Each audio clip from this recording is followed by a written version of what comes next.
చాలా మిరపకాయ బజ్జీలు చేసుకుందాం. ఇగో మిరపకాయలు చూడండి. శనగపిండి వేస్తున్నాను. ఇగో కొద్దిగా వామ్ వేస్తున్నాను. ఇగో దీంట్లో ఇంకా సాల్ట్ వేసుకుందాం. ఇంకా వేస్తాను. ఇదిగో చూడండి, ఇది కూడా నలుపుకొని వేసుకుందాం. కారం వేసుకుందాం, కలుపుకుందాం. చికెన్ మసాలా కూడా బియ్యం పిండి వేద్దాం. కొద్దిగా ఇదిగో చూడండి, ఇగో కలుపుకోవాలా పిండి. ఈ చివర్లలో కోసుకొని వీటికి ఘాటు పెట్టుకుందాం. మిరపకాయ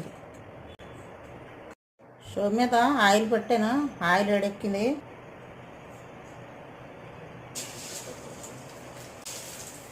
ఇదిగో చూడండి, ఒకటి ఇలా తరిగేసుకున్నాం. మెలక ఇవి వేసుకున్నాం. కొద్ది టమాటా వేసి ఘాటు పెట్టుకోవాలి. మొక్కలు కోసి నేను ఇందులో పెడుతున్నాను. ఇదిగో మసాలా మిరపకాయ బజ్జీలు.